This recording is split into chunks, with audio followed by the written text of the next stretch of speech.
Sherman. I am the head of the Department of Chemistry. Hi, I'm Dr. Wayne Goodrich. I am the head of Department of Computing and Information Technology. Hi, I am Dr. Devendra Pal Sharma. I am the head of Department of Physics. Hi, I am Dr. Brijesh Tripathi, head of the Department of Mathematics and Statistics. Hello, my name is Judith Gobin. I am head of the Department of Life Sciences. Welcome to the Faculty of Science and Technology.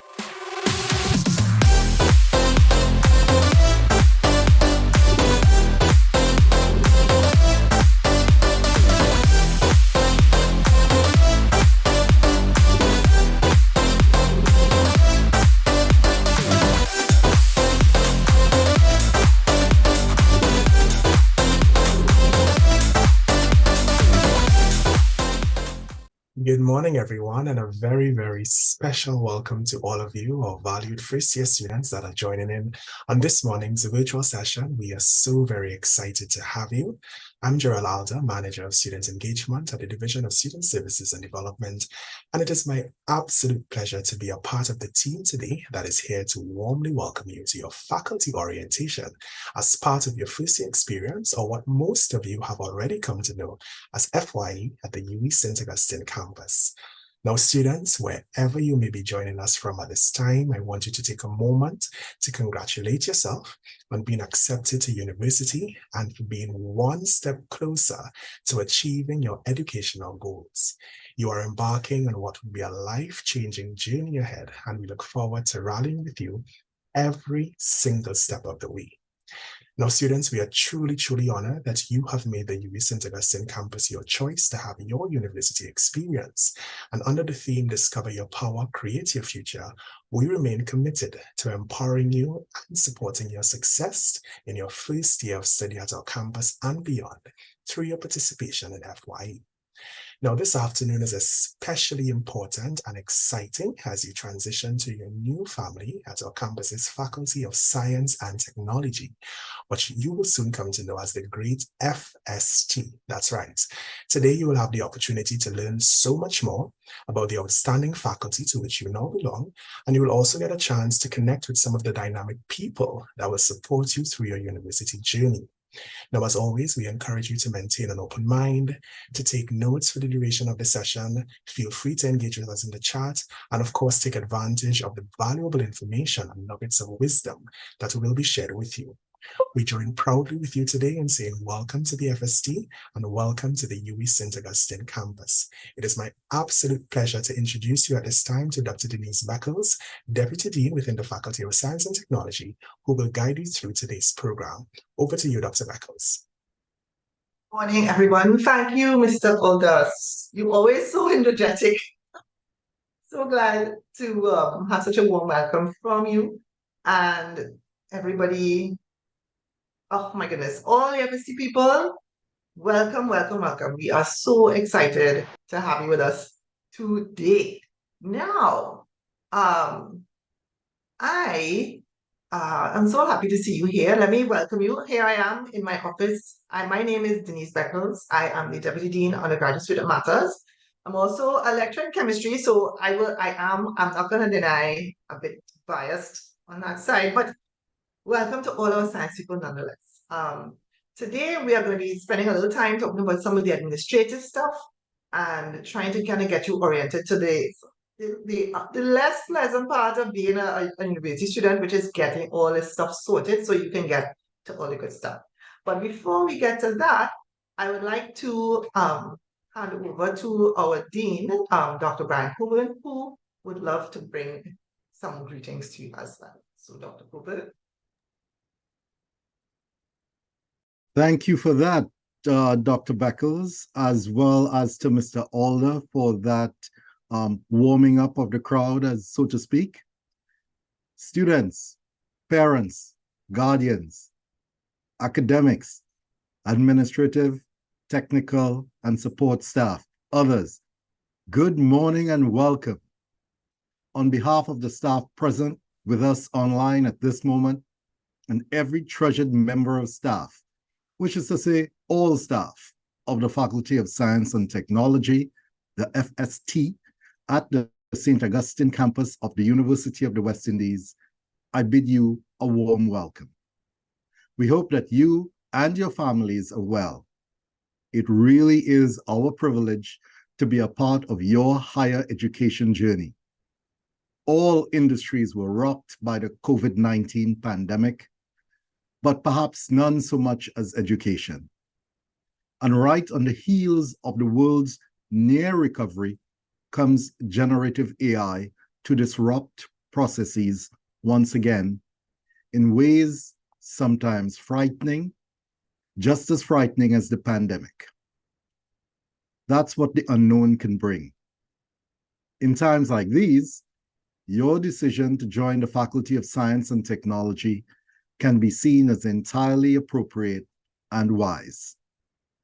Making sense of a frightening world is what scientists do, after all.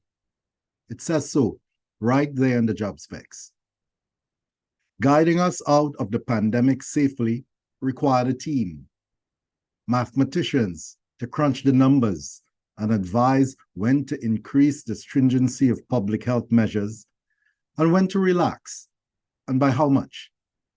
Biologists, microbiologists, biotechnologists stepped up and trained the public and private health sector technicians in PCR-based techniques to detect the virus, its origin, and changes over time with great accuracy. Chemists formulated hand sanitizers and other prophylactic measures to keep us safe. Our physicists had a go at designing a UV dispensing robot to sanitize rooms. It was our computer scientists who first advised us to pay attention to the rise of generative AI in the public space with the advent of ChatGPT in late November 2022, guiding us to seek to harness these powerful tools for good, while keeping an eye out for instances of inappropriate usage. Our ecologists and environmental scientists are charting a course for preservation of biodiversity and resilience in the face of extremes of climate. These are limited examples of the use to which we can put a robust education in fundamental science. It can facilitate a pivot to your passions or to averting a crisis.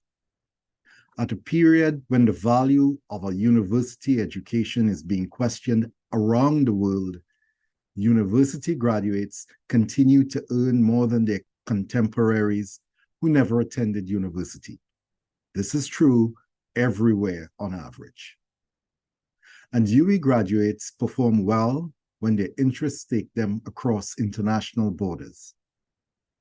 As the pace of change around the whole world continues to quicken and to demand we be more innovative, more resilient, more collaborative, and especially that we do more than simply consume, we welcome you to what is now our shared workspace. Your education is a responsibility we take very seriously, being mindful of all our stakeholders, including our proud FST alumni. We are a serious bunch of people who, paradoxically perhaps, want to see you enjoy yourselves and to see you further develop your passion and drive for science. We are invested in your success and look forward to you partnering with us and doing your part to ensure the region continues to contribute to tackling global issues with resourcefulness and drive beyond our size, beyond expectations, beyond their expectations, not ours. We expect you to shine. We're also welcoming you on August 29th for an in-person welcome to the campus. Stay focused. It's going to be challenging, very challenging for some. Focus is how you excel at university. We're here to help. Thank you very much. And I turn you back to your chair, Dr. Beckles. Thank you, Dean, for those stirring words. And I certainly 100% agree. We are here to help. And we are going to start helping by giving you some information that's going to help you navigate, which is, I think, for many, the very first and sometimes one of the biggest humps is getting through the administration and getting yourself settled. So with that, I'm going to share my screen. So we are the Faculty of Science and Technology. And today we are on to the orientation session for 2020. All right, so as I said, some information about your degree. Now, one of the first things, well, you might not have noticed from your end, but from our end, we have a new admission system in place. And what that means for you is that it actually did change how we do things here just a little. And you would not have seen all that the faculty has to offer necessarily when you got your letter from us. So I want to tell you a little bit more about what some of the options you have so that you will be a little more aware of what is available when you start. So first of all, what does our degree look like? Our structure, we have basically two types of degrees. And depending on what you got in your acceptance letter, you will see either BSc General or BSc Special Option. And people who are doing general, those are the ones who will see things like majors and minors. You might see chemistry major or physics major. All right. Or if you were doing a special option, your letter would have said maybe something like BSc Actuarial Science Special in the brackets after it. All right. Now, we have quite a variety of majors and minors through 5 different fields of endeavor. So chemistry, mathematics, computer science, physics, and life sciences, so biology, etc. And so you can see on the screen, there's quite a wide variety of options right here, just looking at this. Now, these, as you can see, we have quite a wide variety. And many of you would have the opportunity to pursue courses in more than one area of interest if you wish. And of course, something you can do. So in terms of the BSc General degree, or pretty much the undergraduate degree, you're going to have to do at least 24 credits at the introductory level. Then that's what you're going to do this first year.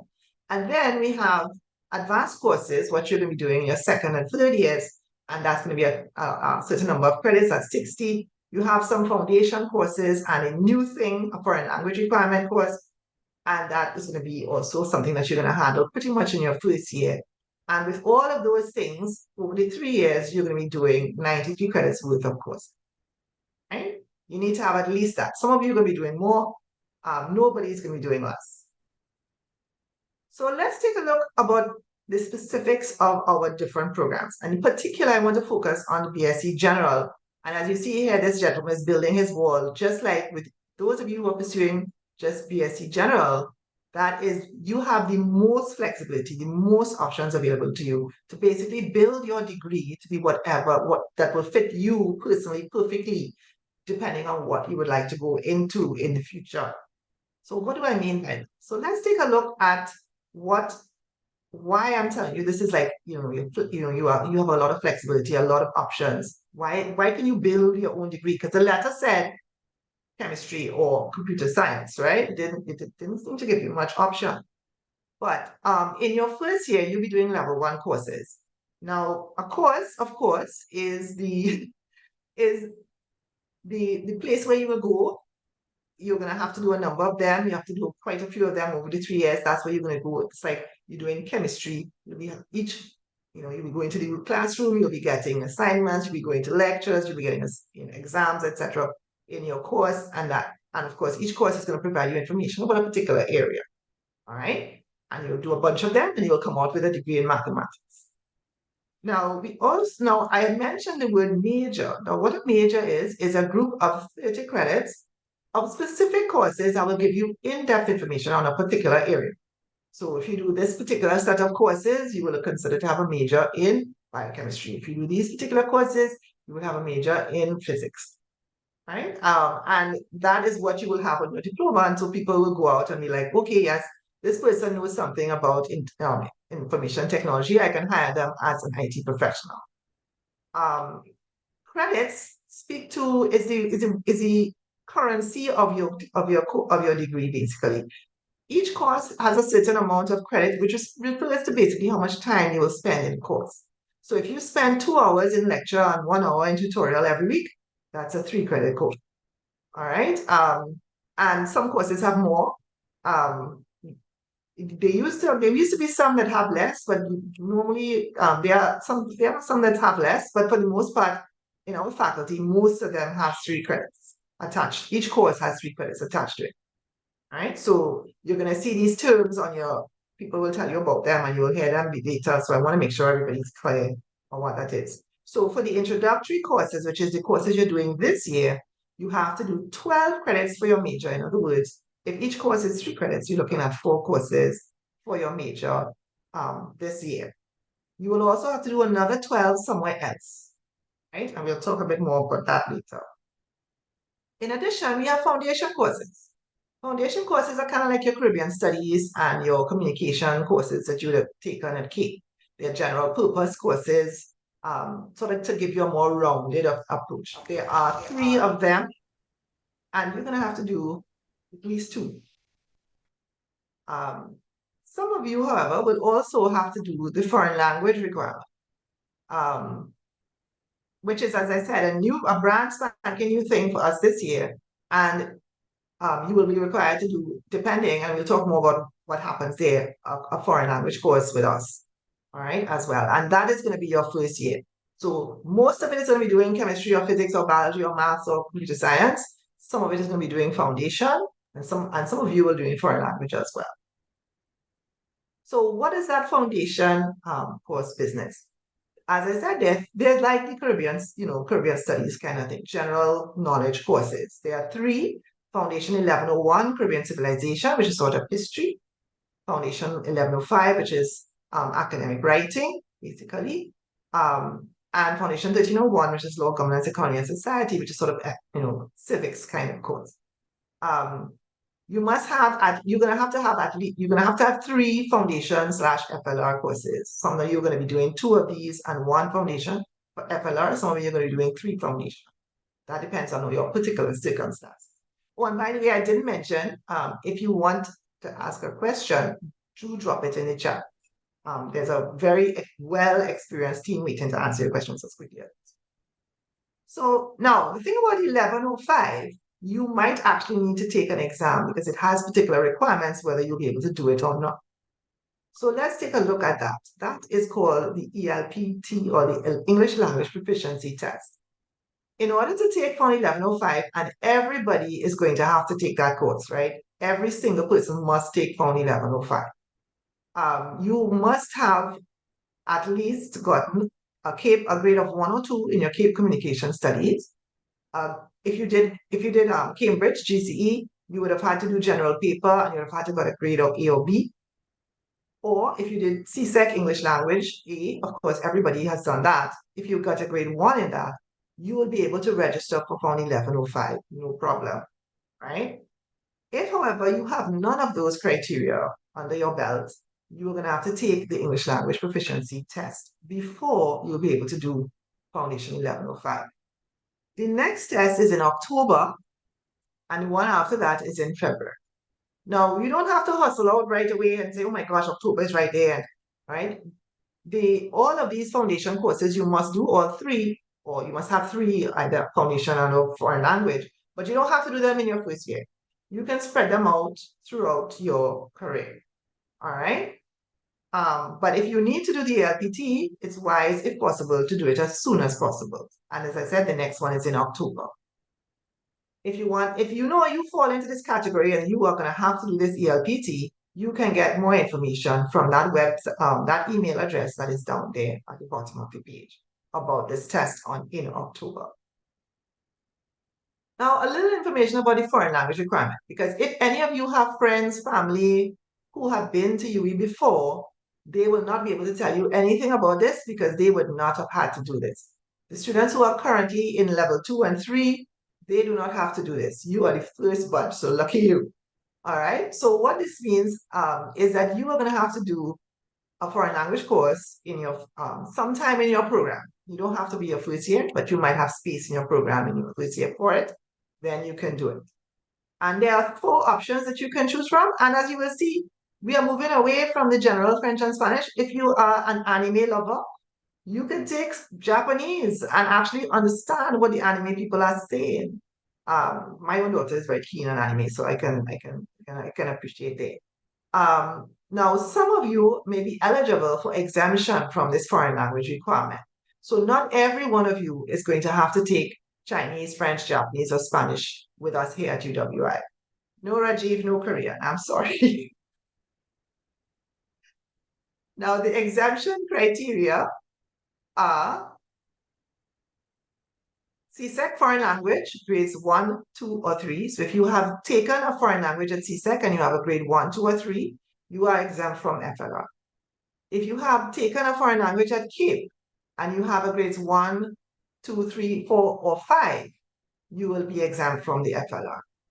If you have equivalent qualifications in a foreign language, so for example, maybe you did some a course in another university, you did something in a community college, maybe English is not your first language. Maybe you are already native speaker of some foreign language other than English. Well, foreign for us, of course, it wouldn't be foreign for you. But if you are a native speaker, that might also be something that you could use to, if you're a native speaker of something other than English, you can possibly use that as a way to exempt from the FLR. All right. Now, if you have one of these exemption criteria, as I said, you are going to be exempt from the FLR. Does that mean you have nothing else to do? No. You will have to take Found 1101. Right? So if you don't have to take the foreign language requirement, you will have to take Found 1101 instead. But what if you have none of these? You did no language anywhere and you are English speaker. You are going to be exempt from Found 1101 and you are going to have to take a foreign language course instead. All right? So if you have done a foreign language passed at CSEC or CAPE, you are going to be taking Found 1101. If you have not done any foreign language at all, you are not taking Found 1101. You will be taking a foreign language course instead. All right. So that's why I said these are our courses. So depending, as I said, if you will know in your own personal circumstance, you will know whether you are taking Found 1101 or if you're taking a foreign language course. And do bear in mind, it's the foreign language courses, specifically those 4 that were on that list. The Center for Language Learning has a wide variety of courses, Yoruba and German and stuff. Those are not what you're going to be taking. You need to take one of those 4 that's on the list. All right, because remember I said it had to be a 3-credit course. The Yoruba and all those fanciness is not going to be 3 credits. If you take that, that's not going to count. So please make sure that you are taking one from those 4, that the Mandarin Chinese, etc. And I was something to point out. If you do not do your foundations, and if the FLR applies to you and you don't do it, you will not graduate. No matter how much grade A you get, no matter how that you finish all your chemistry, you finish all your computer science, you finish all your IT, if you do not have these courses down, you are not leaving us with a degree. So keep that in mind. So a little more about the BSc General. So that is your first year, right? You're taking introductory courses, you're taking foundation courses. Some of you will also be taking foreign language courses. What about second and third year? All right.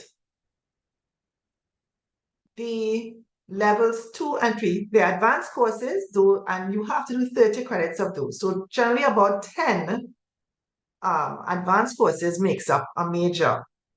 Now, if you were paying attention before, you would have seen earlier I said that an advanced level in our degree requires 60 credits. But over here, I only have 30. So what's going on with the other 30? And this is the magic of the BSc General degree. You do need 30 other advanced credits.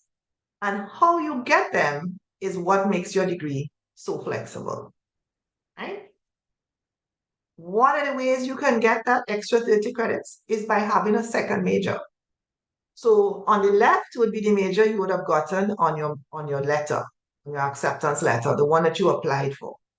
But you can also run a second one if you wish. And so you would end up with two majors, what you people would call a double major. All right.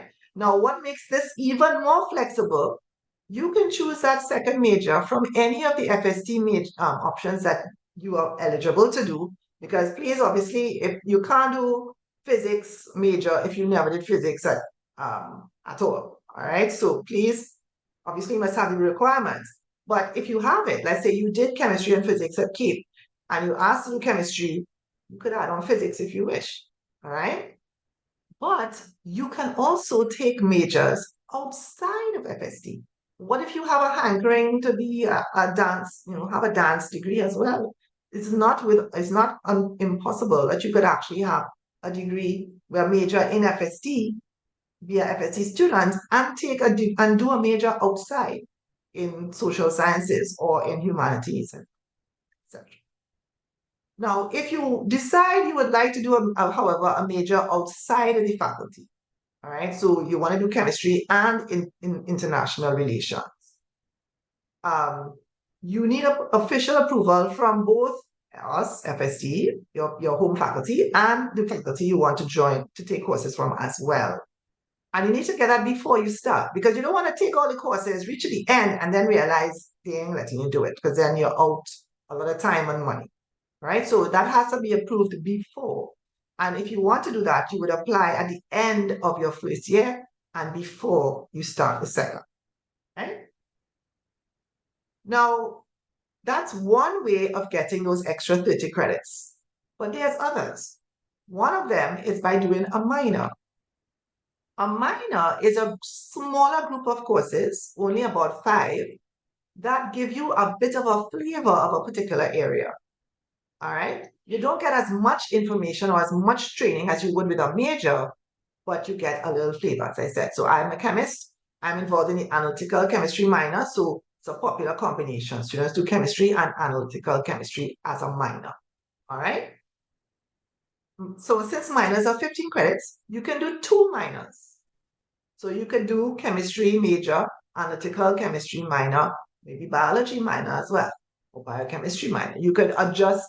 So because you realize you're getting more and more flexible, because now instead of just having 1 major or 2 majors, you can actually have a taste of 3 different areas as well. Now, you can also, like majors, you can do out-of-faculty minors as well, and you can, of course, do minors within the faculty also. If you're doing an out-of-faculty minor, which is very popular also, you need to, again, have approval from both FSC and the faculty that's taking the minor that you are interested in. But you don't do that application now. You do that when you're starting your last semester. All right? So if you want to do a minor, you don't have to apply now. You can do that at the end. If you want to do an out-of-faculty major, you need to apply at the end of your first year.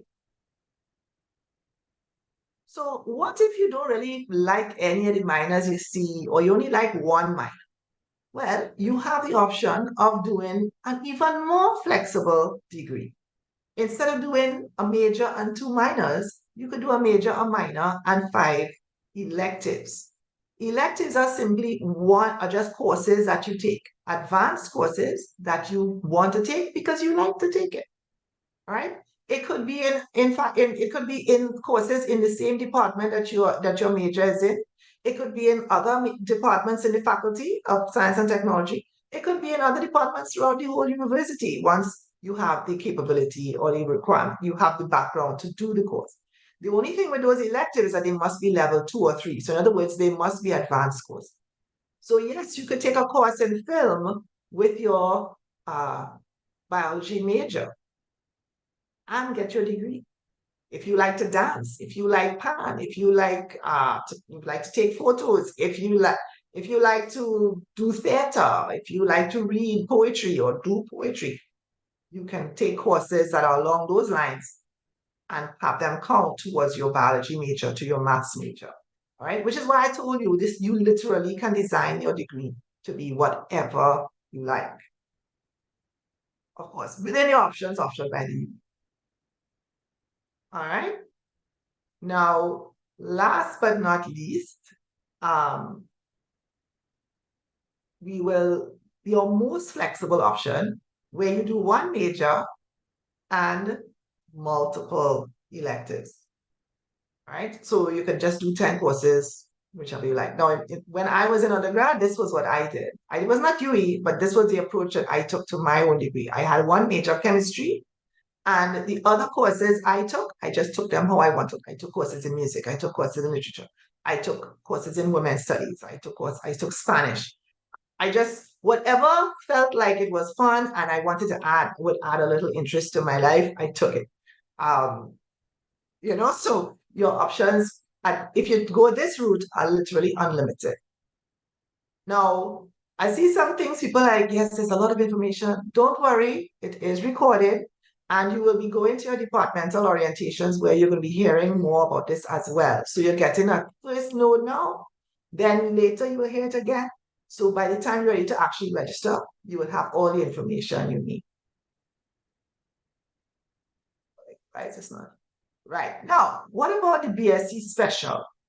Those people who got a special, I call that one your pre-built degree because it is a bit less flexible than in general because you really don't have much choice about what the courses are that you're doing. We have a variety of special programs here in the faculty, and there's a list here. So of course, you may have applied for one of these. And of course, excellent programs, all of them. What is that going to look like? Well, you'll have your level 1 courses with your introductory courses for your particular program. You would have your foundations. Even though you're doing a special, you still have to do foundations on the foreign language. Everybody has to do those. And then you have the advanced courses. Those have it as a block because usually in the specials, pretty much this is what you must do and you must do that, right? You might have a little choice in here or there, but the kind of flexibility you have where half of your degree you could just choose courses from wherever, how you like, that is not possible with a special. All right, so it's just something that you need to keep in mind as you go forward. So normally, how many courses are you going to have to take, this semester here coming up? Most people, now one course is usually 3 credits, and full-time level 1 students usually be taking between 12 to 15. Some of you, like the actuarial science students, may be taking 18, but most people will be doing sort of 15, which is about a normal 5 courses. Once you're an advanced student, usually you'll be taking between 12 to 16 credits, and if you're part-time, you're not going to be allowed to take more than 9, all right? Which means 3 courses for the most. Now, this is not this year's faculty booklet because it hasn't come out with the nice pictures yet. But the faculty booklet is your best friend. You need to take a look at it. It's a bit legalese, but that is because it's a legal document. That is your contract with the university. Whatever is in that booklet, that controls your program the whole time. So that even if something changes, like for example, now we have this foreign language requirement.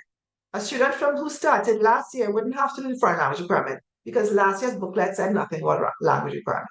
They just have to do what's in according to their program as it was written in their booklet. All right, which is also why you have to be careful and listening to information from other people because what applied to them may not apply to you. What applies to you is in what is in your booklet that says 2023, 2024. All right, this contains the UE regulations. All right, and this is important to you because it can really mess you up if you're not aware of what is what. It will have information on what is requirement for entry, the different degree programs, the information about the different courses, the staff in your faculty, etc. And you can get it easily online, either through the UE webpage or through the faculty webpage. And I'm going to make it in bold and say it again. Read your faculty booklet. Because especially section 4, which is the faculty regulations, because what you don't know can hurt you. All right. And at the end, after 3 years, when you can't graduate because you didn't do something because, all right, we don't want to. So get informed. So for example, easy questions. What happens if I'm ill and miss an exam? What if I don't do well in a semester? What if I didn't finish all my courses in a certain amount of time? What if I don't register? What happens? This is important information that you need to know. All right. And I'm glad to see lots of questions in the chat because this here, ask a question. If you don't know, ask, but ask the right person. Don't ask your buddy. Don't ask your sister who was in UB 10 years ago. Ask somebody in the dean's office or somebody in your department, right? Because that business about the faculty booklet and the regulations, you need people who could make sure that they're telling you the correct thing so that you do not go and do the wrong thing and then find and get, get discombobulated when the time comes to graduate. Right? Now, I want to spend a little bit of time talking about the GPA system because in high school, there's no GPA. And this controls a lot of this controls your life basically. Because when your academic status is based on your GPA. And GATE also, whether you get GATE or not, is also dependent on your GPA. So let's talk a little bit about GPA. All right. And let me also mention I see this question about changes in degree that is in this presentation. So just hold on. Don't force some poor EA to type out a whole lot of stuff when you're going to get that information very soon. All right. So the grade point average system, GPA, is what it is that every grade that you get, of course, every grade is attached to a range of marks in a course. And every grade has a set of points attached to it. They're called quality points. All right. Notice, of course, the higher your grade, the more points attached. You will also know if you're familiar with the American system, their highest is a 4.0. Ours is higher because we have A+ as a grade. You will also notice that Dewey is a very interesting place. We have 3 failing grades, F1, F2, and F3.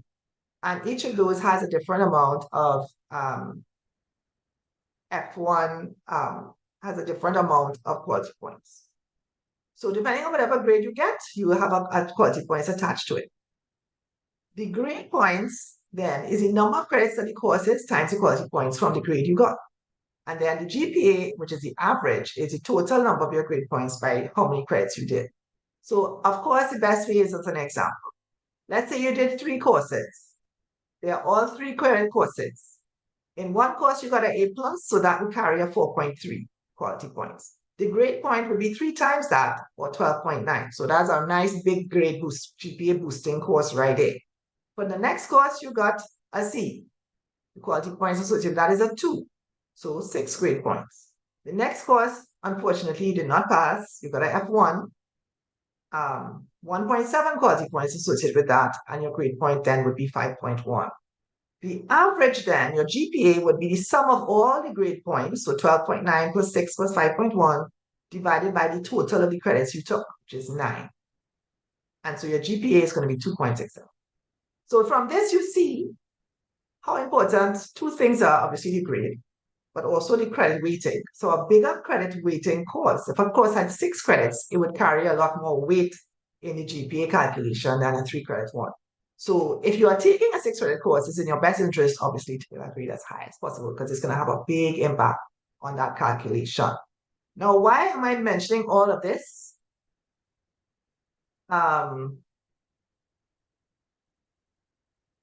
But before we get to that, let's have a little vocabulary because you'll need that going forward. You're going to see when you get a transcript at the end of this semester, so in December or January, when your results come in, you're going to see a variety of different types of GPA on your transcript.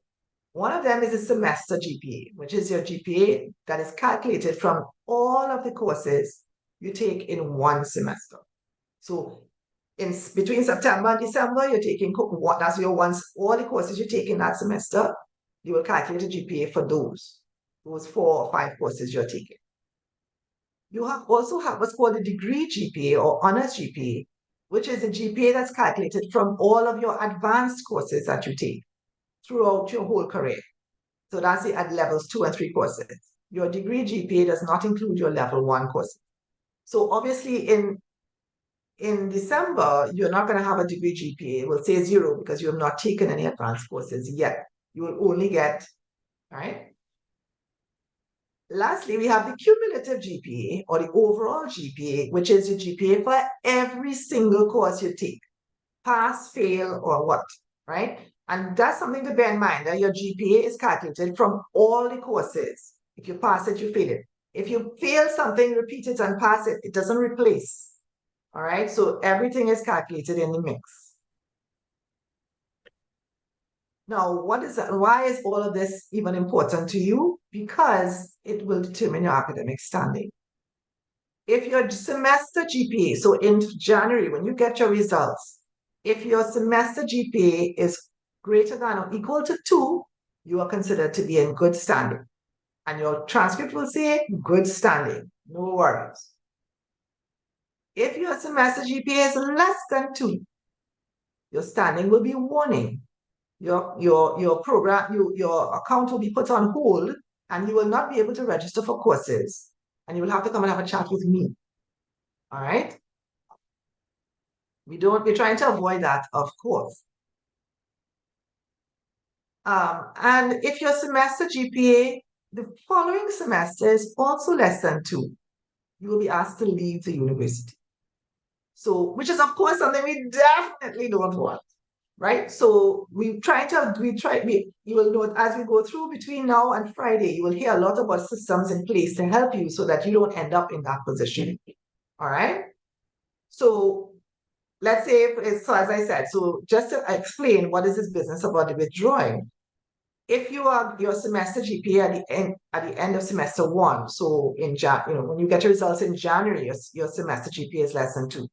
Then you come back for semester 2, and in June, your GPA is also less than 2 again. You will be asked to leave. All right? So you want to try and avoid that, of course. Now, I mentioned before, this also impacts you on GATE. If you need to access GATE funding, your cumulative GPA, so in other words, not a semester, your GPA for all of the courses that you are taking, all at the end of every year must be greater than or equal to 2 in order to qualify you for GATE. Right? In other words, you must be in good standing with respect to all your courses. All right? So what that means is that in June every year, GATE people are going to check out your GPA, your cumulative GPA, which is your GPA for all your courses. Once it's greater than or equal to 2, no problem. You can apply for GATE next semester, great. If it's less, you will not be able to apply for GATE, right? So again, this GPA thing impacts not only your ability to progress in the degree, but also your ability to pay for your degree. So we do try to make sure we try and give as much support as possible so that this is not an issue. I had mentioned honors and degree GPA. So that is the GPA calculated from your advanced courses. And these ranges will tell you whether you will get what class of honors your degree will have, whether first class, upper second, lower second, or pass. If your degree GPA is less than 2, you don't leave us. Even if you've completed all the courses for your degree, if your degree GPA is less than 2, you cannot graduate. And you have to keep taking courses to try and raise that GPA up to 2 so that you will be able to graduate. All right? Those of you who have intentions of getting very high grades, just bear in mind there's also the Dean's Honor Roll, which is presented on an annual basis, which is where students who have a semester GPA of greater than 3.6, greater than or equal to 3.6, will be placed on the Dean's Honor Roll. All right, for both semesters. Courses, if you take foundation courses, co-curricular courses, internships, and things like that, summer courses, that GPA you get for those kind of courses aren't included.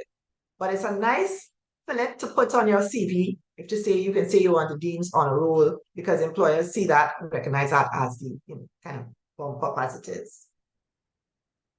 So I mentioned before, ask a question, right? Ask a question, always. I see lots of questions in the chat. Keep asking questions. We want you to ask questions, not only in the chat, but also in your classes, to your lecturers as well. So if you need to ask a question, how are you going to contact us? Please use your UE email address. I don't want to get emails from hot sexy thing 2023 at Gmail. All right. Now, quite apart from the fact that you all are now moving into the realm of professional, you all are not children, you're not in high school anymore. You are getting into your young professionals. You want your email, and if you do have a sexy thing address, consider finding one that's more professional sounding for when you go out there to look for jobs, right?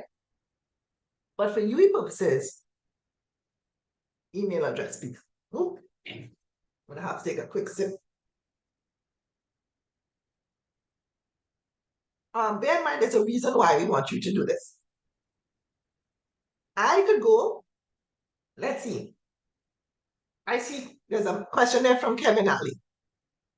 I could go on Gmail right now and make an account, kevinali@gmail.com. And then I could send an email to the dean and say, I want to drop out of the university. Kevin Ali doesn't know anything about this until he discovers he's not dropped out. All right? So in order for the university to know that it's really Kevin Ali asking for this, we ask that the correspondence come from their UE email address. It's one of the ways we can be sure that's really you asking to change your program, ask for leave of absence, looking for a refund, etc., etc. Right?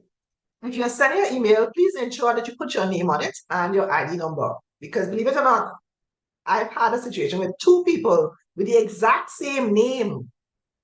One was in engineering and one was in FST. And I didn't know which one I was dealing with. Right? Even down to the middle name was the same.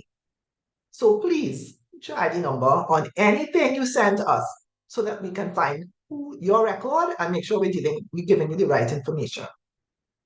If you send a letter, of course, it's a regular letter business. Include your ID number and, of course, sign it. So who are you going to send these letters to or your emails to? To the dean's office, right? As I said, I am the deputy dean undergraduate student matters. So most of the stuff the questions you have or issues you have are going to come to me. The email that you will use is fstdeputydeen.ug@sta.ub.edu. My extension is 84507, but honestly, phone is not the best way to reach me, especially during the semester when people are in classes. I'm not in my office very often, all right? Also, we have the extremely competent Student Services Unit, which is our admin assistant, Ms. Tara Suku, and extension 84483, as well as the secretary, Ms. Karine Olivier, at extension 84478. So if you need to call a number, one of those is going to be better than trying my number, because I probably, honestly, I'm not going to be here most time. At least you're more likely to get through with one on the phone with with Mrs. Suku or Ms. Olivier. But if you send me an email, you will get a response. And very quickly too, I can assure you. So now, oh my gosh, everybody take a big breath. All right, so now what? That's a lot of information. But I did want to at least tell you a little bit about what the structure was of our programs, because I know many people, you're not sure exactly what our programs are like and what is possible. So now maybe you have a little idea about that. So now what? So now you go to the FST webpage. All right. So this is, of course, where all of the information that you could possibly want as a new student will be found.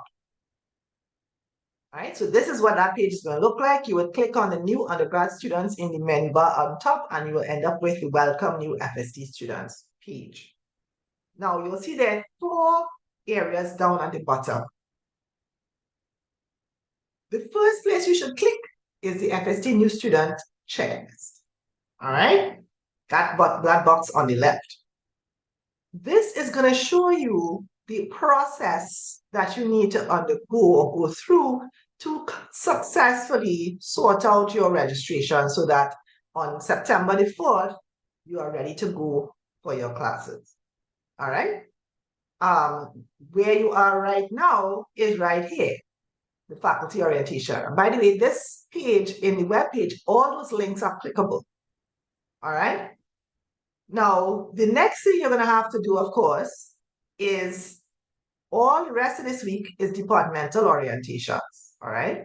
And let me just point out, you must go to the orientation for the department or the program that is on your letter, right? So if your letter says, welcome, congratulations, you're here to read computer science special, you need to go to that department's orientation this week. If you are thinking about doing a double major, so you're contemplating adding another major, even if you're not sure, if you're thinking about it. You know, I'm doing comp sci, I think I might like to add physics. You're not sure. It is in your best interest to also go to the physics orientation as well. All right? So if you're thinking that you might want to do a double major, go to the two, because they will be giving you information then that will be helpful to you later if you decide to pick it up. Going to the other orientation doesn't mean you must take the double major, right? You just getting information. Because as a UE student, knowledge is power, right? So, all this week, orientations. So that's our next step. Go to your orientations. That's going to give the information so that on Friday of this week, you'll be able to complete successfully your academic advising form. And then 5 days later, register. Now, fresh start 2023 on the 29th of August. While you're waiting, you can go to that, read more about registration, register for your courses, of course, pay your fees. Louis is very keen on that. And then check your timetable so that you know how your semester is going to roll. All right? And so there's actually a video on that same New Students UE webpage, FST New Students webpage, that has information about how to read the timetable. Please check that out because our timetable is not straightforward. It really isn't. So make sure, especially if you're doing a course that has sections, make sure you check out that timetable video so you'll know what is going on there. So what do you do next? Next, after you check out this checklist, you will want to check out the academic advising guides, because after you go to your orientations, you're going to need to fill in your academic advising form. And for that, you need to know what you will need to put on the form. So you want to be looking at your academic advising guide. Now, look at your acceptance letter. It will tell you whether you're doing a major or a special. If you're doing a major, you're going to click that top button. If you're doing a special, you will click the bottom one. All right? What will happen when you click one of those buttons? And I'm going to use as my example the major, because most of you probably are going to have that one. When you click that button on top there, you're going to see something that looks like this. All right? Now, don't get too tied up, and please don't try to read all of this. What I want you to focus on is notice that there are columns, and you see BSc Biology, BSc Biochem, Chemistry, Computer Science, Electronics. And on the rest of the pages, this is just the first page, they have each of the majors, all of them, there's something like this. Now, if you focus, as I tell you, I am a chemist, of course, I'm completely unbiased. I'm not at all biased. But if you take a look at the BSc Chemistry program, you'll notice it says semester 1, and it tells you what courses you need to register for if you're doing a chemistry major. You need to do Chem 1066, you need to do Chem 1070, you need to do a foundation course or the foreign language course, and you need to do 2 additional level 1 courses. Right? So it tells you exactly what you must register for. So you will take a little note, maybe you take a screenshot, maybe you write it on a piece of paper, so you have it there. So when the time comes to register, you have the information for the courses. And let me let you know from now, you will need the title as well as the course code when you go to fill in your form. So, what you might have noticed is that when I was talking about the BSc General, I had mentioned that there's a possibility for these two majors. All right? So if that is something you're thinking about doing, you will want to also click the one in the middle, level 1 courses from FST double joint or joint majors. What will happen then is you will get a page like this. Now this page is showing the courses you will take for very popular FST combos. So if we go from and look at the first one on the left, very popular combo, biology and biochemistry. All right. In the middle is another very popular combo, which is biology or biochemistry and chemistry. All right. And again, this is just the first page. There's others. Now, so what this means is if you are interested in doing biology and biochemistry, let's say your letter says biology on it. All right. Because remember, when you looked at the biology form, back to that one.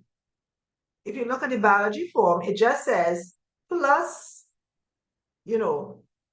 some other courses that you have to do. It doesn't tell you what else you have to do, right? So if you are interested in doing the double major,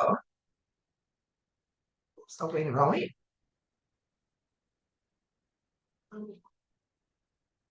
If you're interested in doing the double major, and you click here, BSc Biology and Biochemistry, this will tell you straight up exactly what courses you need to do for both the biology and the biochem.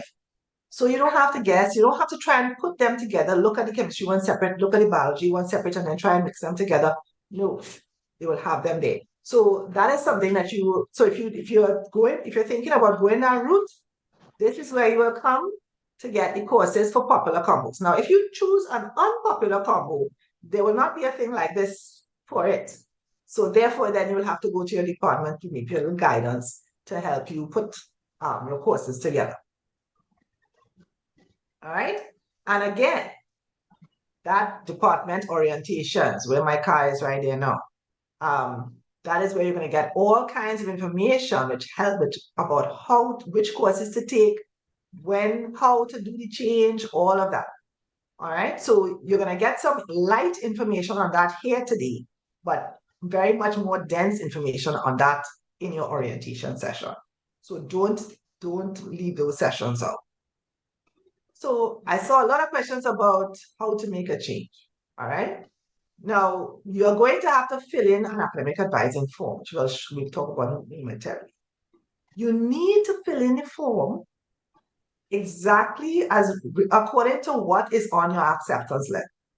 So if your acceptance letter says BSc Mathematics General, you need to fill out that form for BSc Mathematics General. Even if you want to change, you need to fill out the form for what is on your letter. All right. At the end of the form, there will be a question, acceptance of offer. All right.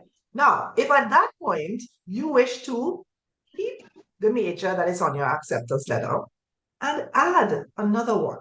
So you have BSc Mathematics General on your letter and you're fine with maths, but you would like to add computer science. All right. So you're keeping what is on your letter and you're adding another FST major. You will click very counterintuitively, I wish to accept my offer, and submit.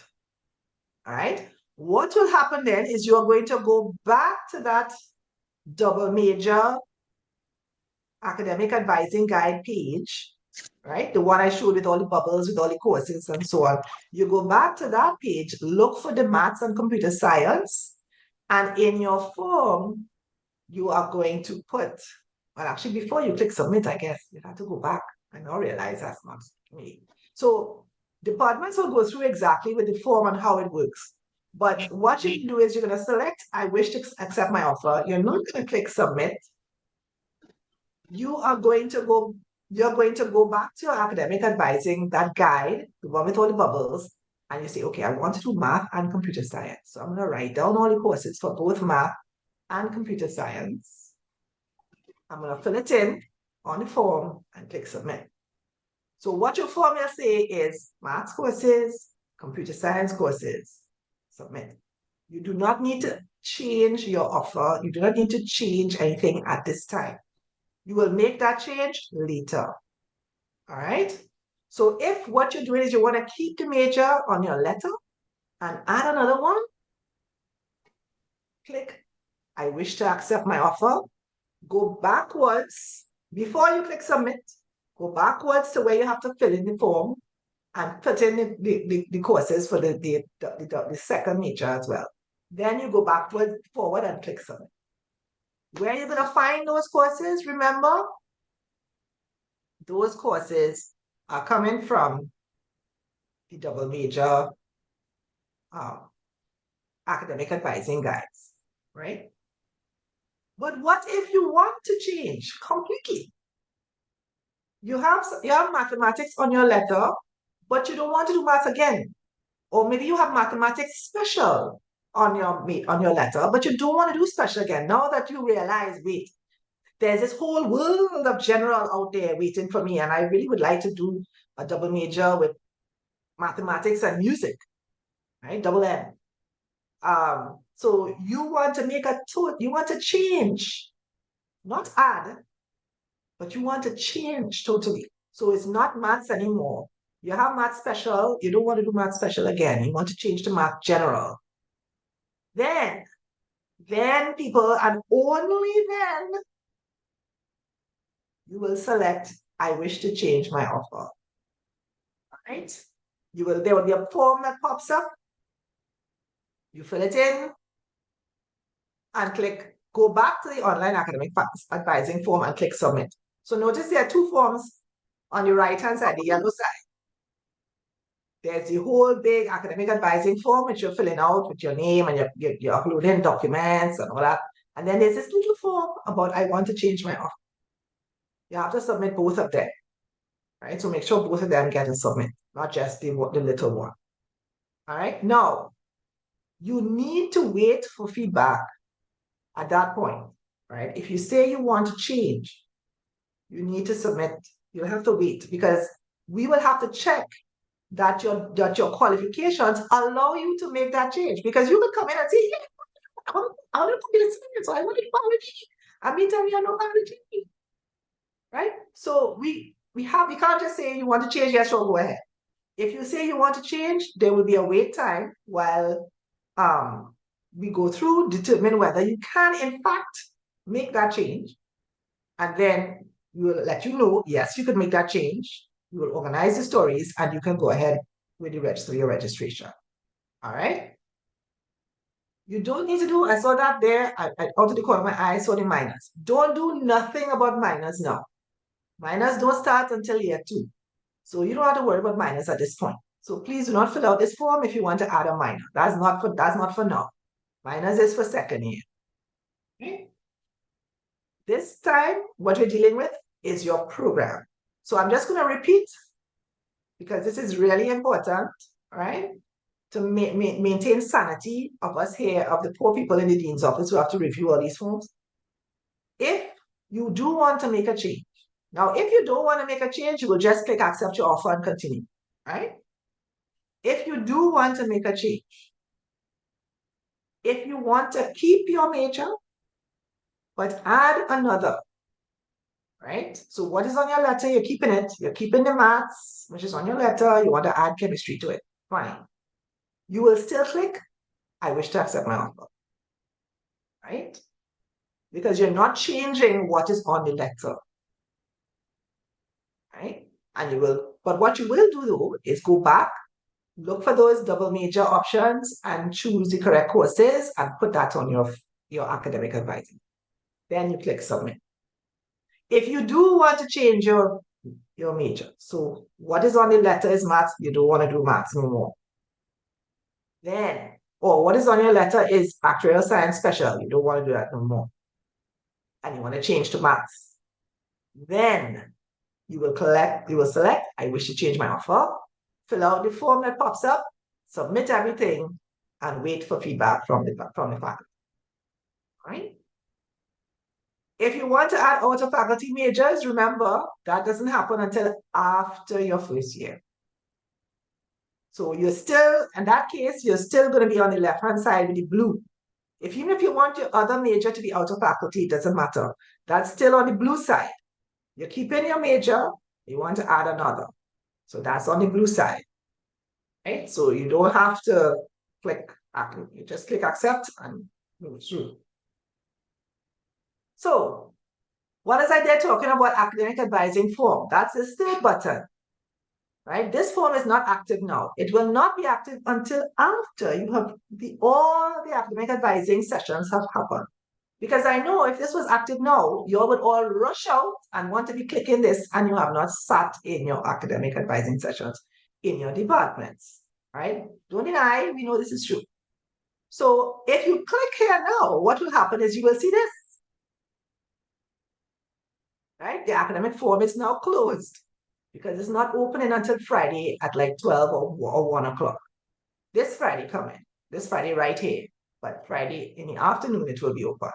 So if you click and you see this, please do not contact the dean's office because I'm telling you, it's not open until Friday. So even if you click and you see it's not open, don't send us an email saying it's not open because I'm telling you, it's not open until Friday. All right? Okay. Now, the last box you will see here is the registration guide. And what this is this is your one-stop shop that will show you in excruciating detail how to do all of the online things, how to sign into the student portal, which is where you will do everything, where you pay your fees, where you register for courses, where you find out your examination timetable, where you everything goes on there. If you want to apply for leave of absence, all kinds of things happen there. So how to sign into the student portal, page 2 of this guide. How to register for your courses. How to drop a course. You register for the wrong course, you want to drop it and pick up a next one.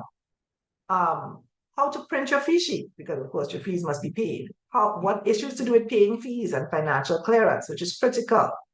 Had several students this summer session who could not sit their final exams because they were not financially clear. They had not paid their fees.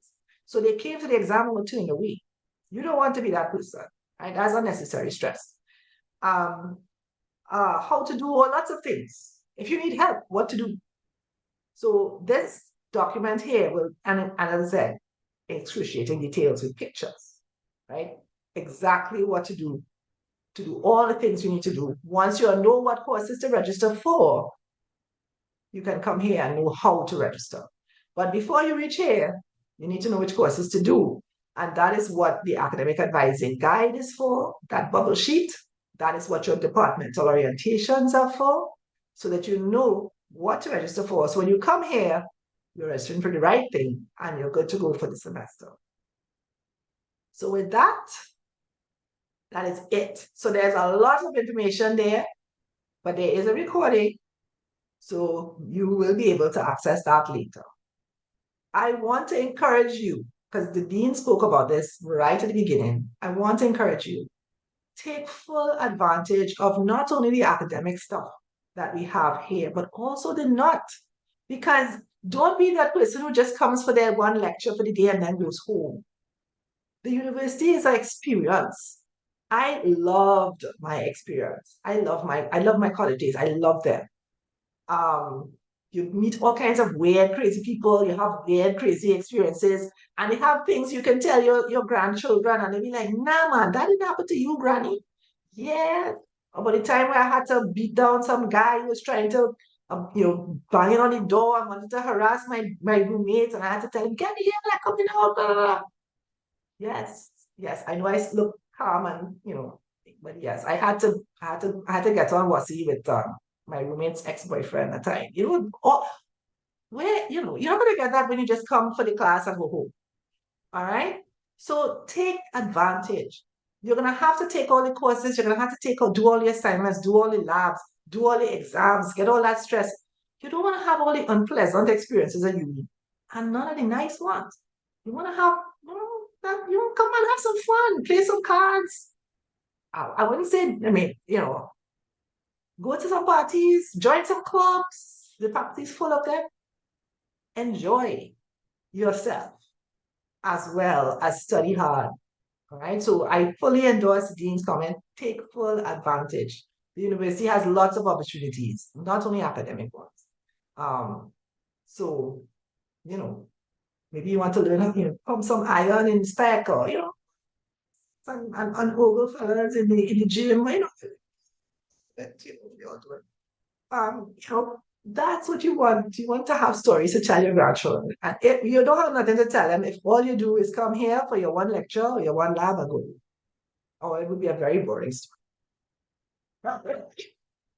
Okay. So, and I want to again remind you, particularly about the FST Fresh Start on the 29th of August.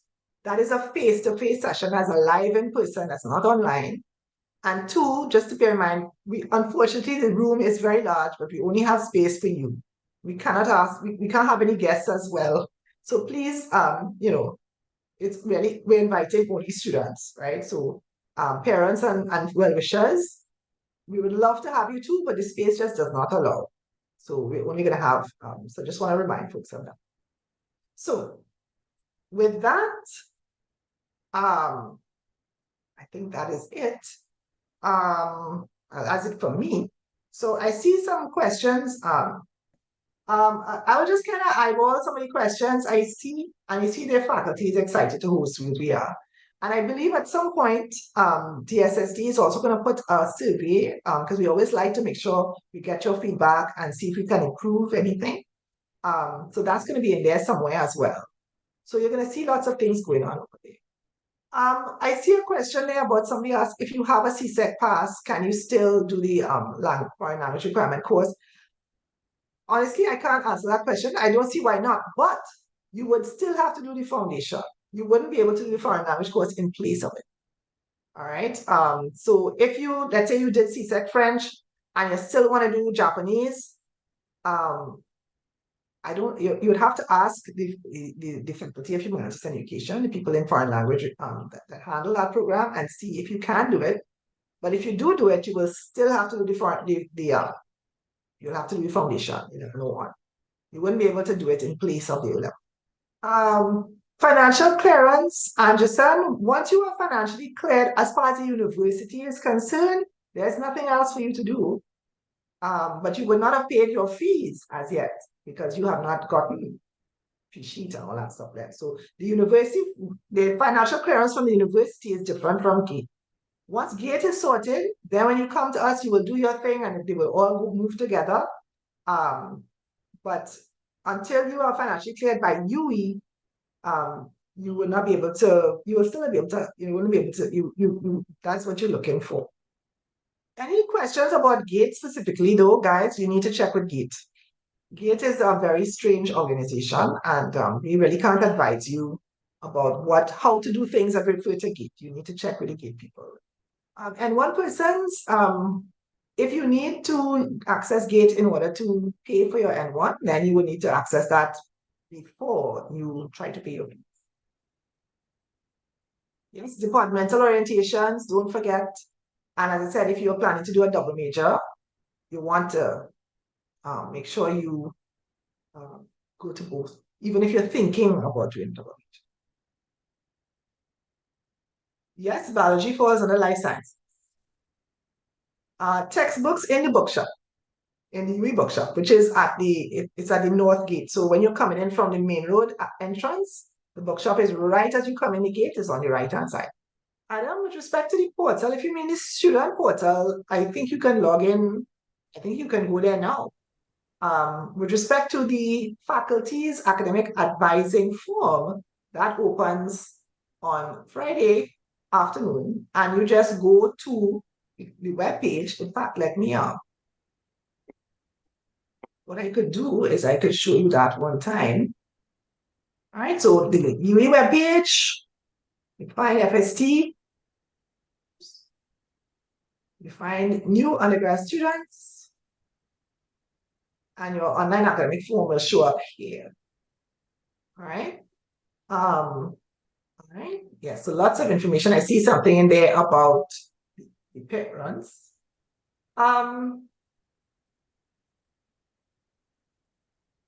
Now, the thing about the student portal, maybe, I don't know, let me go back to the, the main web page. The portal I am talking about, what the booklet talks about the student portal is this. When you go down for current students, it's this. I don't know if this is what you will go into. That is where what we're talking about with respect to the portal. So you would choose your campus and that's where you would log in. Dr. I'm Beckles, not sure Gerald, exactly. Dr. Beckles, Gerald here. I just wanted to quickly say that as part of FYE, we do have an initiative called UE Clicks, which is a tutorial specific to the student portal and student email address and everything that comes with that. So just for our students to know that we will be advertising that session very soon. It's a virtual session, and once they log on, they will have a tutorial that will introduce them to this portal, so they can strengthen their knowledge of how to navigate just before registration opens. Great. And I saw Mrs. Suku mention that the portal is not open because you can't register yet. So I guess they are doing their background stuff to make sure everything is online and working for you. So on the 21st of August, which is when registration opens for everyone, you will be able to come here and log in to the student portal and register for your courses. All right. Your ID number is on your acceptance letter. I'm not sure where the videos are usually linked through the faculty's webpage. I'm not sure. I presume they're hosted on YouTube. I do not know if it's it might not be publicly available on YouTube, but if you come to the faculty's webpage, there will be a link you can. Confirming also, Dr. Beckles, that the video today, the recording of today's session will be made available via our FY YouTube channel as well. Okay. Yeah. All right. So you see, you have two places. You could get it on FYE channel, as well as it will be on the faculty's webpage as well. The faculty's webpage, let me go back. So this is UWE's webpage, ca.uwe.edu, and you will find us. Just go down, browse our faculties, and there's science and technology. So that is the webpage. And then for new undergraduate students, and usually that's where they will have all the videos. So we have all the deadlines, all the important dates, the timetable, and usually at some place in here, they will also have the videos for the various things. All right, so look, there's the feedback form, right? Please do fill it out.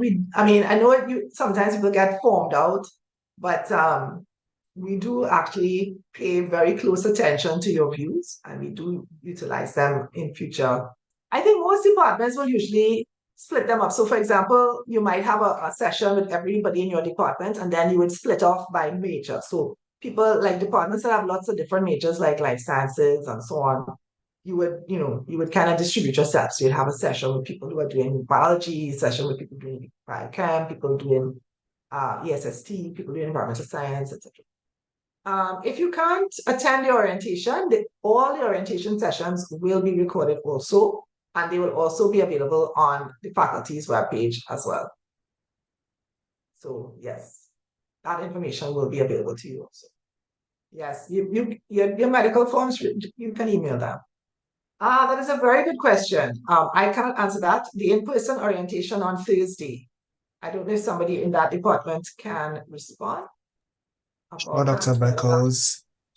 Sure, Dr. Beckles. Orientation on Thursday. I just need to confirm which session is happening on Thursday. Let me just check our calendar real quick. Thursday being the 17th. Okay, so that's UE Clicks, right? So UE Clicks is not an in-person session. We may change the date of it. So we will keep students updated via email, of course, for sure. So I know that on our calendar, it says August 17th. We may change the date, like I said. But once we do, we'll be sure to communicate with students, but it's not an in-person session. It will be held virtually. No. The Department of Information, Computer and Information Technology has an in-person session on Thursday. I think that session. Okay, good. Thank you, Dr. Goodrich. Yeah. Dr. Goodrich, can you will that be recorded? Is that the in-person session? Yeah, we're in the process of making that possible, yes. Okay, so hopefully it will, but I can't read. At this point, we can't say for sure. Nathan, if for the online orientations, parents are more than welcome because there's no issue of seats. I would leave it to the Department of Computing and Information Technology. You could contact perhaps the person there can say whether parents will be invited to the in-person session. But as I said, our room is extremely small, so we yes. can only hold yes. Yeah, that is the problem. Yeah, we are usually restricted by space. by space, that's right. But as I said, with the online ones, which does not have that limitation, by all means, your parents are welcome. Rian, you can do other courses. Yeah, because remember, as I told you, if you're doing a general, in your level 1 courses, 4 of them have to be for your major. Or if you're doing a general, 4 of those have to be for your major at least. The other 4, you could choose what you like. If you want to do a different foreign language course, by all means. Yes. If you have any problem with what is on your letter, like this, like your name is misspelled, or that you say you're non-national and you are national, that you need to address that with the admissions office. The faculty cannot, anything to do with your application has to be handled by admissions. Well, thank you. I see you're getting a lot of good information from your colleagues. Yes. Now, Sophia, there are 2 letters you would have gotten. The first one is the offer that would have come and said, welcome, you've been accepted to read biochemistry. Welcome to UE. When you submit your acceptance, when you click I accept, when you actually accept the offer, then you get a second letter, which is the acceptance letter. That one has your ID number. Yeah, so there are 2 letters you're going to get. Yes, if you have not actually accepted the offer, you will get no ID, because until you say, yes, I want to be a student of the FST, why are we giving you an ID? Because you haven't said you want to be a student.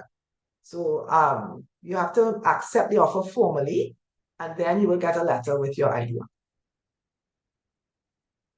Fariba, it depends on your double major. If you take a double major, as you saw from the picture, those 2 blocks took up a lot of space. There wasn't space really for electives. You might have space for a few, but if what you want is the option to do a lot of electives, then a double major is not for you. The total number of credits to graduate depends on your degree. Most of them is 93. Actuarial science is 103, I think, something like that. It's a lot more than the others. Registration is most certainly online. You do not have to come and stand in any lines anymore. Yes, Kayla, we would certainly love to see everyone at the Fresh Start session on 29. Because just to kind of like give you whet your appetite a little to see what would happen there, apart from just the fact that you'll actually be able to see people in real, get a little familiar with just coming on the campus and acclimatizing yourself. Also, we'll be having representatives from all the various student clubs that are in the faculty, like the ChemIAs, which is the Chemistry Student Club, the Biological Society, Spark, and all those people. And they will be there to tell you about what they're up to. You'll have an opportunity to meet with them, talk to other students, our current students, get the skinny on what courses not to do, and as well, of course, sign up for if you like to join a club, etc. So there'll be stuff going on. And rather, you can do level 2 credits in level 1, depending on the nature of the course. But for our courses in our faculty, for the most part, the answer to that is no. And you will have plenty to do with the level 1 courses, because you will not be able to go and do level 2 unless you have at least 18 level 1 credits under your belt. So you really need to be focusing on level 1 in the first year. It is highly, in some extreme cases, you might have to do more than 15. Some programs require it, such as actuarial science, because they have so many credits they have to do. They often have to do more than 15. The average student, the BSc general student, we strongly discourage more than 15. except for the extra time and now and then you have to do extra foundation. 6 courses is a heavy load. And we try to avoid it in the first year in particular, because you are not familiar with uni and you need to get your feet under you before you try to take a heavy load. All right, I see people keep asking about the 6 courses. Guys. My strong recommendation as somebody who has more than 20 years of academic advising under her, right? Don't rush this thing. Start slow. Stay, when you come a new video game, do you instantly go to nightmare? No. You do not, when you start you go into a new video game and they normally say, okay, easy, normal, extreme, nightmare. Is your first choice like, yeah, I'm gonna click nightmare? No. Click normal, get your business handled, and you're ready, you can click nightmare. Right? So don't be clicking nightmare in semester 1. Remember what I said about that GPA? If your GPA is less than 2 in semester 1, at the end of semester 1, you are on warning. Right? That's a problem. We don't want that for you in your very first semester. So you're not going to be allowed to do 6 unless your program requires it. So I'll just tell you that one time. In semester 2, you will be generally allowed to do 6 if the 6th one is your foundation or your foreign language. Adam, do not pick nightmare first at GUE, please. That will not be a good plan. Thank you, Tyler. Thank you for the endorsement. Yes, Alexia, the FLR will have an exams at the end, quite sure. Special degrees, it's kind of like it's a pre-package. So you don't have much option with the courses that you're taking. You'll just have to, follow the direction. Athalia, you don't have to apply to do electives. You just choose appropriate ones for your program. And basically, if you have the courses that you must do for your major, your core courses, and then your electives, you choose as you wish. It depends, Jordan. If you're doing a single major, so you're just doing chemistry, remember 12 of your level 1 credits will be chemistry. The other 12 have to be something else. So that's where you would get electives in your first year. Aaron, if you would like to switch to an entirely different faculty, accept a different offer, then certainly by all means. Now, the thing is, you would have to contact admissions because you would have to then officially decline the offer that you've already accepted and then get sorted out with the new faculty. Now, if you, and because of the new system, I told you all, you have a brand new admission system as well. I'm not that familiar with nitty-gritties of the back room stuff. So if you want to switch to you have a different faculty entirely, that you need to contact admissions right away because there's not much time before the whole registration thing starts. Sorry, what's the question? About if Fresh Start is also for N1 students. The one No, N1 has a separate orientation. Is completely separate.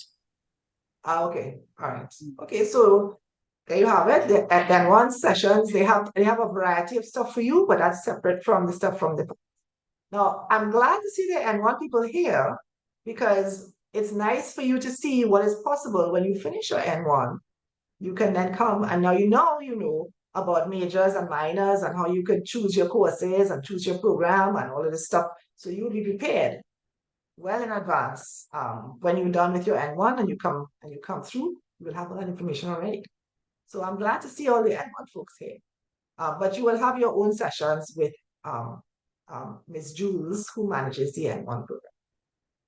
Kalima, all right, okay. So Kalima asked a question. She says, if she adds a double major, would she get another acceptance letter with the 2 majors? No. All right, and this is why I try to make very clear. If what you're doing is adding a major, you're keeping the one that's on your letter and you're adding another. What will happen is that you are just going to, this year, in your first year, you're going to take the prerequisite courses, the level 1 courses you need for both majors. And at the end of this year, when you're starting your second, you will then apply to change, to actually add it on officially. But you will not get another letter. I had a question about whether it's possible to transfer to MedSci after completing your first year. Yes. If you're interested in, so like you started us and you would like to change to another faculty, what will happen is you will fill out an application for transfer. Those forms are available on the UE's webpage. That will go processed, and just like any other application, it will be considered by the faculty to which you want to go to. And if you are successful, you will be transferred, and you will start taking courses in the new faculty. Right? Let me let you know if anybody is thinking about, people who are thinking about transferring to MedSci, do be aware that you are competing against people getting all ones at Cape. So your program, your grades here this year have to look as good as those. Right? They don't consider the fact that this is a university course compared to Cape. And it's not fair. I'm just giving you a fair warning. If your grades are not absolutely beautiful, you are going to find it difficult to transfer. But just bear that in mind, that that needs to be your focus, and that your grades have to, think about the competition. You need to look as good as they. Right. Okay. With respect to if you want, if you are, earlier, I suggest you contact the GATE office about what's the situation if you start self-paid and then switch to GATE. I cannot answer that. GATE is an interesting place. That question needs to be answered by those persons. I will not advise you there. Rebecca, no, you do not apply for second major now. You just take the courses for it. And at the end of your first year, before you start your second, you will apply to make the change. Adalia, if you transfer to another program, that is why, as I said, remember on that, in fact, let me go here, because this is an important point. Okay, so if you are on the blue side, the left-hand side, you are keeping what is on your letter and you want to add another one later, you do not need to do anything with GATE. Right? You apply for GATE for the major that you have on your letter. All right? When you come back later and you add the other major, it's not an issue because you must have 60 advanced credits to graduate. GATE understands that. Right? You cannot just graduate with just half of a degree. Now, you might not have literally two majors. You might choose to just do electives for the other 30 credits. But either way, you need to have 60 advanced credits. So whether it's a major or not is not an issue for GATE. You have to have all 60 credits. What you need to do for GATE is apply using what is on your letter. So if you're keeping your major you have on the letter, no problem with GATE. Do not worry, just go ahead. If you are on the yellow side, you're on the right-hand side of the screen, that you are changing what is on your letter.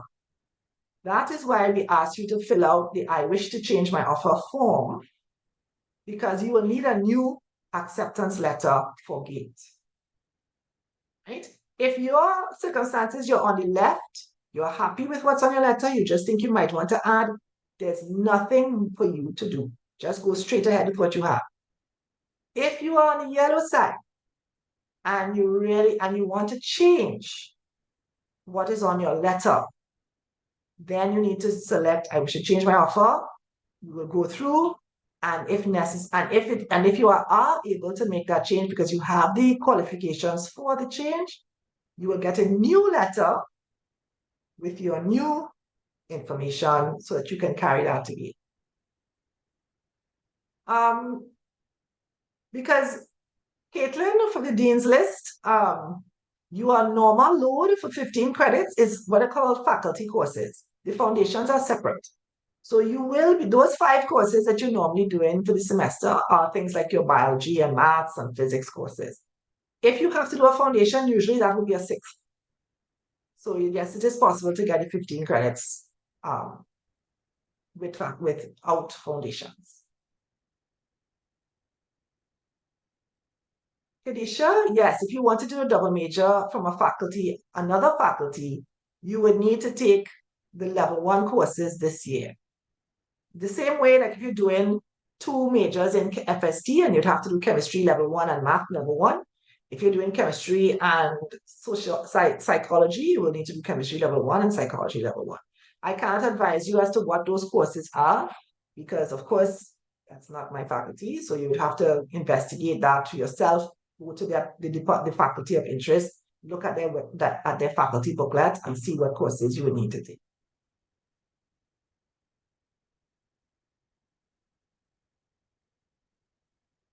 Rahul, I can't even begin to tell you what GPA you would need to transfer.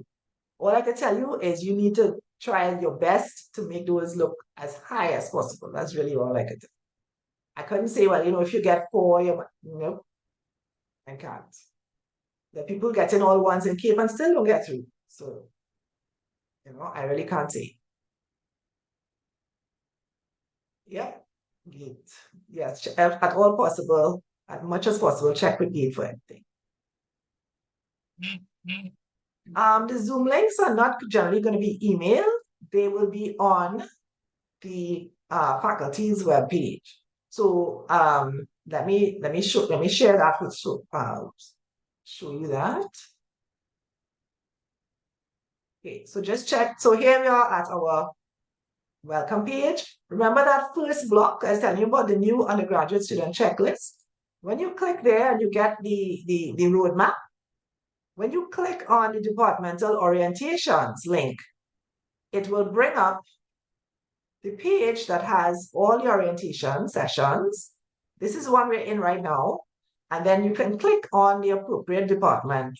Obviously, the ones they're not active now because there's no Zoom going on now. So you're on the appropriate date and time, you click and you will get that. And then here's the information about the one at Daga.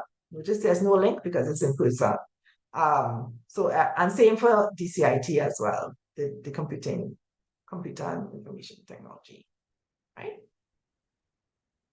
So in case you forget, that's where you will look for it. Everything on our new undergraduate students webpage everything is here. Aaron, I would not, with respect to switching GATE, you would if you switch your major entirely about situation with GATE and so on, again, I strongly recommend you speak to the GATE office. I would not begin to give any advice there.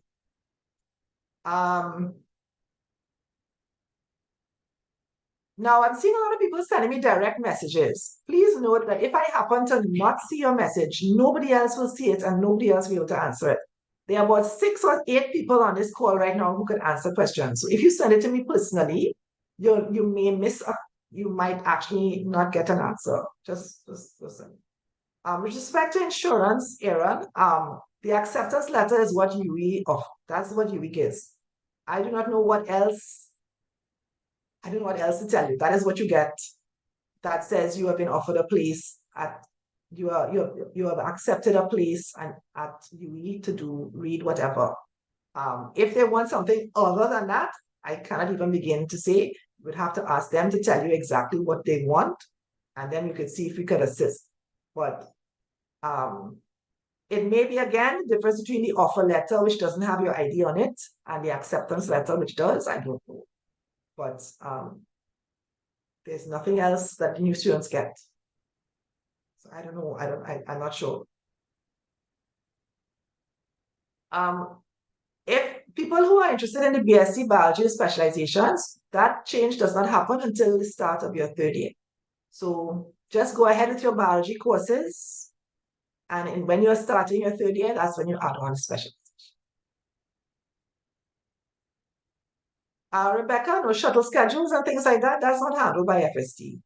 And I'm sure that will be on the UWI's webpage as well. So you should be able to access that information there.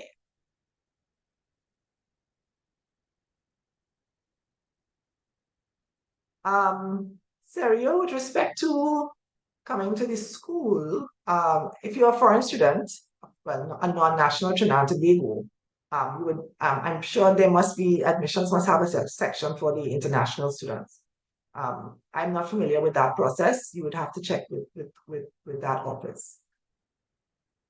Talia, yes, lab fees are covered in your tuition. Would it? If you want to switch, if you know that you want to switch from a general, you want to switch from a special to a general, then you need to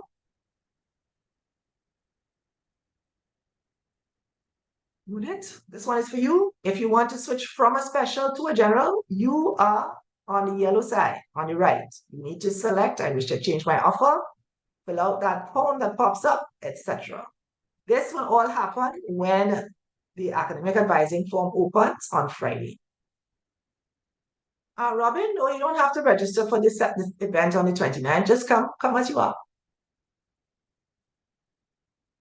Okay, Aaron, if what you need is something that says you are registered, then that will not happen until you register. So once registration happens, you can then ask for a student status letter, which will say you are a registered student of the faculty of the University of West Indies, blah, blah, blah. But that can't happen until you register. So you'll have to hold on until that happens. And registration starts on the 21st of August. Albert, the fees, there's a fee booklet on the main webpage that will have fees for everything. Fees for all kind of fees. Let's see, can I share it? All right, let's see, let's go back to the main page. So if you're concerned, if you want to find out about fees, you just go to the main page, tuition and fees, right there at the top. There will be a fee booklet in some here, yeah, undergraduate tuition and fees. You can click there, tell you information, hall fees, things about sport. And of course, this is also where they can get information about financial aid, what's available, bursaries, scholarships, etc., etc. Shazara, yes.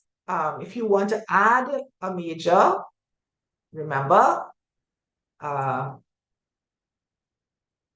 if you are happy with your current major and you want to add a new one later, you are on the left-hand side here, you accept and you go ahead and you do that application to change at the end of your first.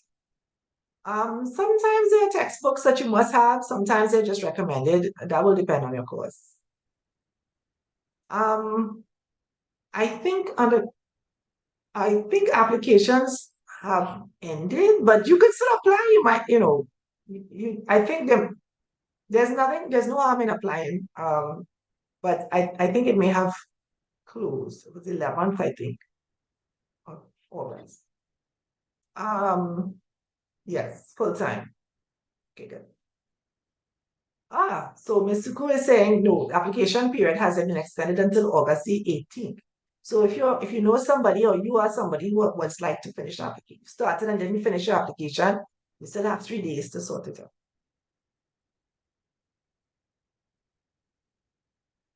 Rebecca, certainly you can switch your if you want to be part-time, that's not a problem. It does not affect your ability to do double majors or anything. It just extends how long it takes you to do your program. You will still have the same 93 credits to do like everybody else. You will just have twice as long to do it. Pooja, yes, if you want to do the industrial chemistry double major, that happens in your 3rd year. Same like the BSc biology specializations. You apply in your 3rd year, 3rd year. Biology is 3rd, chemistry it might be second or 3rd. With respect, I see a couple of questions about transfers. If you are transferring, you would have to be in, you will have to stay in the faculty for the year and then transfer. All right. So in other words, they would not consider you to transfer after 1 semester. So you have to finish the year. They will consider both semester performance, and they will review your application along with everybody else that is coming in for entry in 24-20. Murit, yes, there is a study abroad program. There's the international office runs. You can spend a semester or a year at another university, and the credits that you gain there will be applied to your uni degree. Yes, that is something that usually happens in the between your first and second year, somewhere around there. Athalia, with respect to the electives, it could be either semester, depends on where you have space in your program. And at your departmental orientations, they will go through exactly how your situation will be depending on you, because I can't help you because I don't really know what your program looks like. I don't know what your program is. But your department, they will actually go through with you exactly what your courses will look like, which ones you're supposed to register for, what electives you might have, what choices you have for electives, all those kind of things. That's what they will be sharing with you in your sessions this week. There's a question about free ebooks for ComSci. I can't help you there, but I'm sure, I mean, while the department will obviously have books that they recommend or they require for their course, you can't ever have too many references. So if you find free ones, I mean, you're more than welcome to use them as well.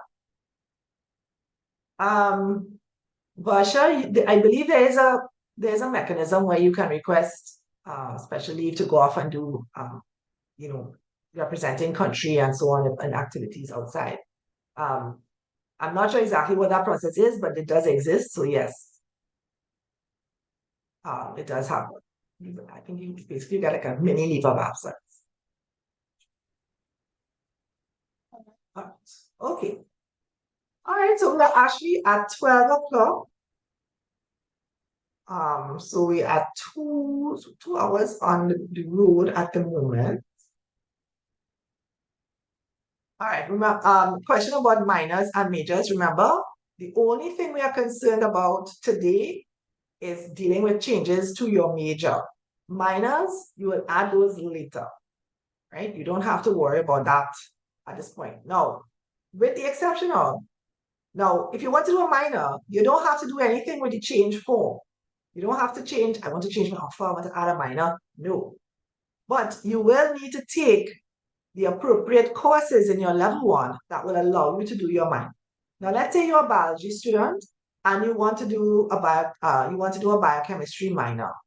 You will have to make sure you do Chem 1066 in semester 1 because that's necessary for you to do the advanced biochemistry courses. So if you are planning to do a minor, you will also have to kind of look at what the double major things are and see what courses are needed. All right, so if you want, so for example, you're in biology and you want to do a minor in physics, then obviously you will need physics level 1 courses too. So you'll have to go and look at what physics has as their level 1. So you can do them along with your biology level. Simran, if you're planning to do both majors, then yes, you should attend both the chemistry and the life sciences orientations. A long day for you in front of the computer, because I think they're both on the same day.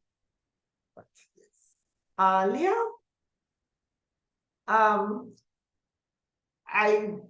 if since you're doing IT special, I recommend you liaise with the persons at the Department of Computing and Information Technology at your session, because I know nothing at all about the IT program.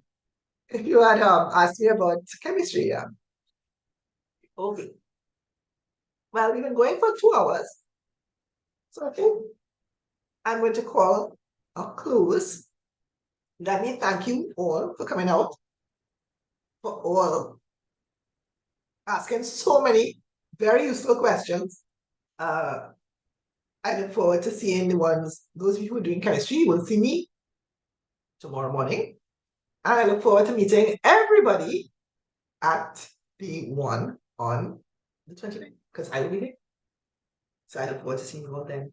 Kashif, I went through in quite a lot of detail about changing your major. So at this point, I advise you to check out the recording when it comes out, because you will be able to do that before registration as well as before the whole orientation thing as well.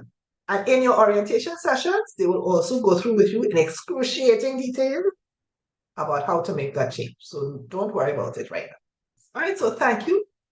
And I see, don't forget, if you have any questions, fst.undergraduate. But don't ask us about why the academic advising form is not open, because that's not happening until Friday afternoon. So enjoy the rest of your day, people. Enjoy the rest of your holiday, because school's going to start soon. I look forward to meeting all of you on the 29th, and do enjoy the rest of your day. Bye, everybody.